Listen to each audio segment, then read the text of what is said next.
Alright everyone, how's it going? Welcome to a new video here at Brit and Chips English. My name's Alex and in this video I want to talk to you all about money. Specifically money in the UK and some terms and phrases that you may not be familiar with. So, let's get into it. You probably know that the currency in the UK is called pounds or sterling, and the international currency code is GBP. But what you may not know is there are plenty of informal and sometimes slang terms that natives use in the UK to describe the different denominations of money. First of all, I want to tell you about the word quid. Quid. Quid is a slang term for pound. £1, £2, £3. We say 1 quid, 2 quid, 3 quid.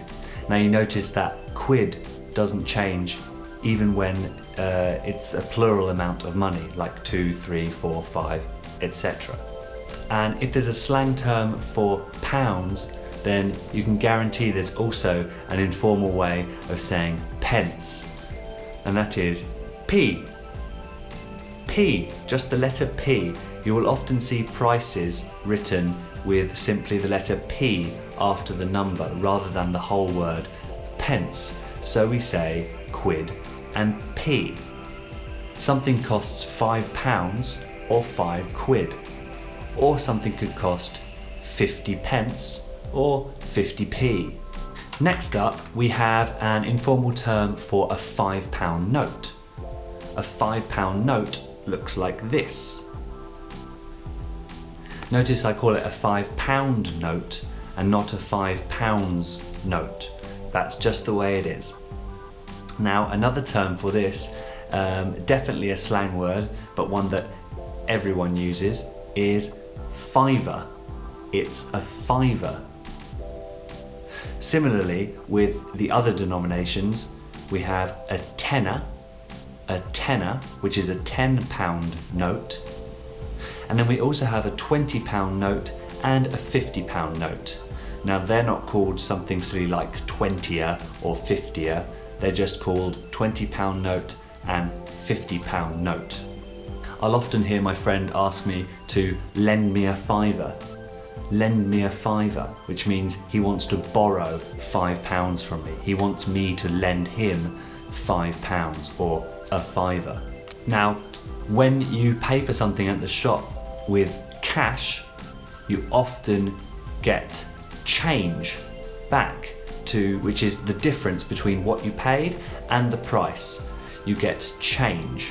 Now, you can also pay for things with coins or pieces. We have the 5p piece, the 10p piece, the 20p piece, and the 50p piece. And again, we can also say 50p coin, 20p coin, etc. These coins are all silver. They're all silver. We then have the lowest denominations, which are the 1p coin or 1p piece and the 2p piece.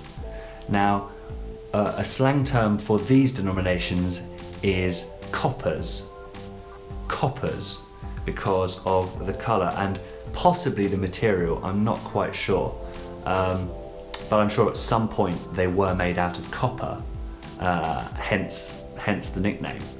So if you're rummaging around your wallet for some loose change to use it up, you know, because otherwise it just collects, you can say that you have a few coppers lying around. And all this together, all these coins which make up the lower denominations,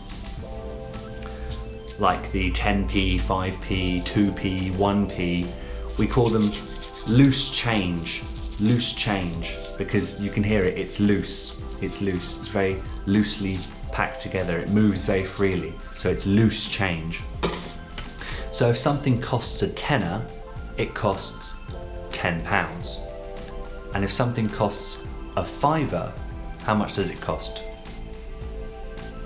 That's right, £5. Next up, I want to tell you 3 phrasal verbs for spending money when you don't really want to. The first one is to cough up. To cough up, like to cough up. It can also be said to pay up, and this is most commonly used when you have made a bet, which means to have gambled a certain amount of money on something and you've lost, so you owe the other person who won the bet money. So you don't really want to give them the money, you're a bit sad for losing that bet, but you have to cough up anyway. You have to cough up the money that you owe. The second one is to fork out, or to fork out for something, or to fork out an amount for something. This is usually for something very expensive, and not many of us like spending money. So for instance, if you want a new car, it often costs a lot of money. So you'd say, oh yeah, I'm getting a new car, but I've got to fork out £15,000 for it, or 15,000 quid for it. Now, for the third one, let's pretend you have to owe someone money. You owe someone money, and you don't really know how you're going to get it all together in time. You say, oh, I've got to come up with the money by tomorrow, or I've got to come up with the money by next week. It means you've got to find some way to get this money. Also, if you're reluctant to spend the money, perhaps you haven't been paid yet this month from your job, so you're still waiting for your salary to come in, but you still need to do some shopping. That's very important. You could say you're on a budget. You're on a budget, which means you have a strict amount that you can spend, a strict maximum amount that you can spend, and you don't want to go over it, because then you'll be in trouble financially. So you can say, I'm on a budget. Now, let's say you don't have any money at the moment. We can say that you're broke. You're broke. It's the same word as when you say, I broke something, like I broke a pen. I'm broke. I'm broke. An alternative way to say this is I'm skint. I'm skint. And sometimes you can even have less than no money. Less than no money. It's not an advisable situation, but a lot of us have been in that situation at some point in our lives. It's when our bank says we have negative money, we have minus money, we have less than zero money. We would say we're in the red. We're in the red, and it means we're dangerously low on funds and we owe the bank some money. Now, the opposite to this, you may think, oh, so it would be, I'm in the green. I'm in the green, like the traffic lights. When it's green, you can go, everything's positive. When it's red, you can't. Well, actually, we say we're in the black. We're in the black when we're financially stable, when we're financially solvent, we say we're in the black. Now, we've all got a friend who, even if he does have money, or she does have money, they don't like to spend it. They're very cautious, which is not necessarily a bad thing, but perhaps overly cautious and not very generous. We would say that they are either cheap, like when something doesn't cost very much, we say it is cheap or it's cheap. We can call someone cheap when they don't like spending money, or they buy something of a lower quality just to save money. We call them cheap. Or you can say they're a cheapskate, a cheapskate, cheapskate. Now finally, the other side of the coin here, and notice that's an expression, the other side of the coin, it means from the opposite perspective. If you're flush,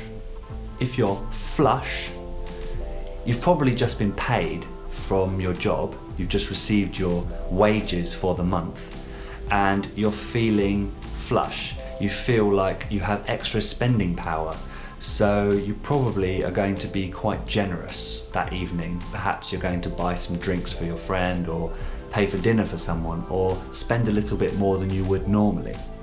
You're flush. And last but not least, a word to mean you are rich in general. You're rich, you have a lot of money. Someone might say you're loaded. You're loaded. Oh, look at that guy over there with his sports car. He must be loaded.